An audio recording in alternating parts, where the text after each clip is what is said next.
tayo sa motor natin. Balik tayo ng fuel filter. Fuel tayo sa Yamaha. Ito yung unit natin. Yung o yan, actually nabaklas ko na yung iba. Yan, nabaklas ko na yan.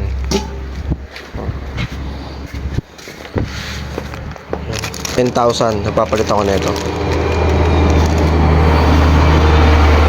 Genuine pa rin. Ayun yung code, oh. Parang quality. Yun, samahan nyo ako magbaklas nito tapos magkabit nito.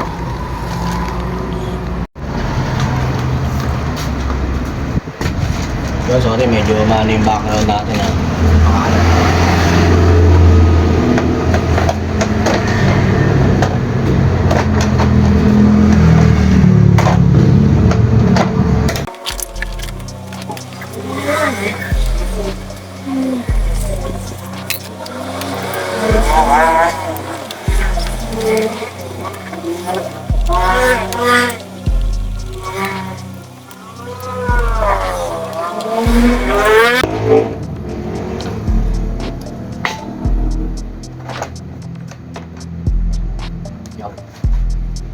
Tingnan natin yung side.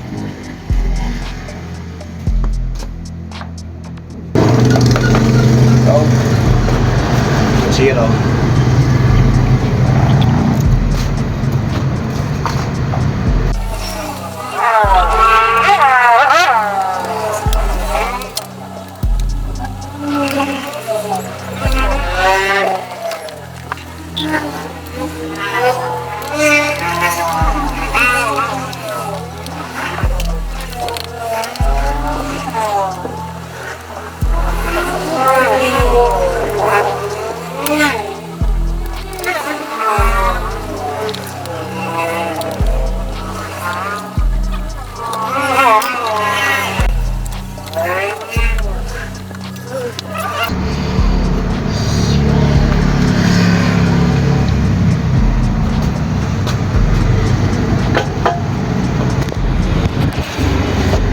So ayun, nahugot na natin siya, guys.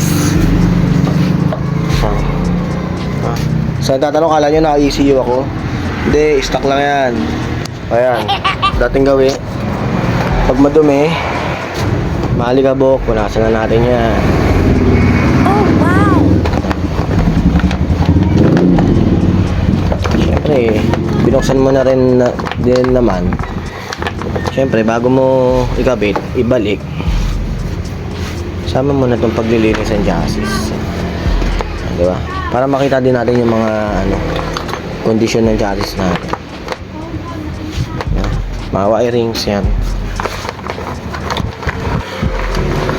Diba? Siyempre, lagi natin gamit to eh. Kasama natin to sa hanap buhay natin. Dapat mini-maintenance din natin. Diba? So ayan, kalasin na natin to. Pagka magkakalas kayo na ganito, make sure nyo lang na yung gasolina nyo konti na lang,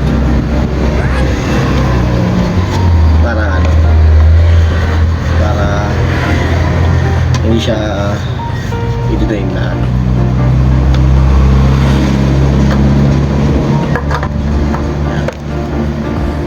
gasolina. Okay.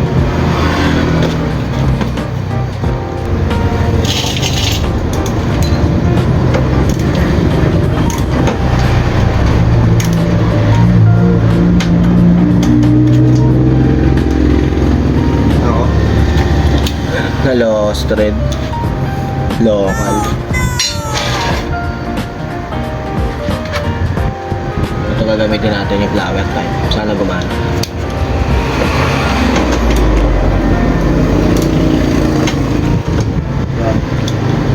Hindi pwede, so gagamit tayo ng ibang tools.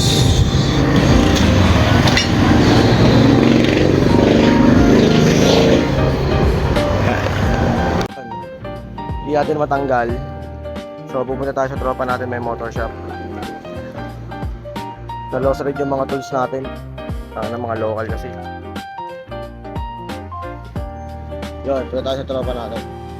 Ito Sarado. Wala, ito.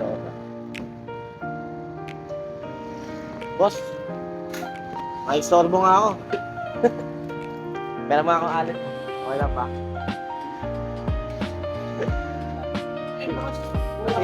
Nasira yung ano ko eh.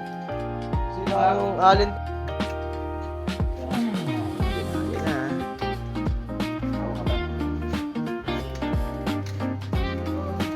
Tigas ano? Yes.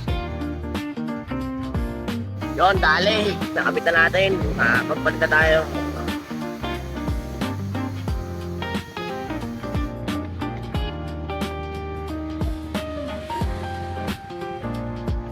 RV Garage. Uwi na tayo. Ha? Naramdaman ko. Okay lang yun. Parehas lang. Okay lang.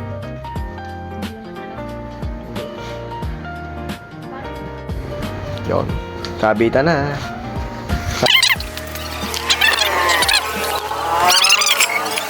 Rubber pa rin ginamit ko. Wala kasi akong nabiling rubber.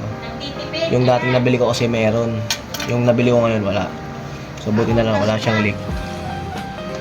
So ayan. Test leak natin. Wala naman. Nagbabalik.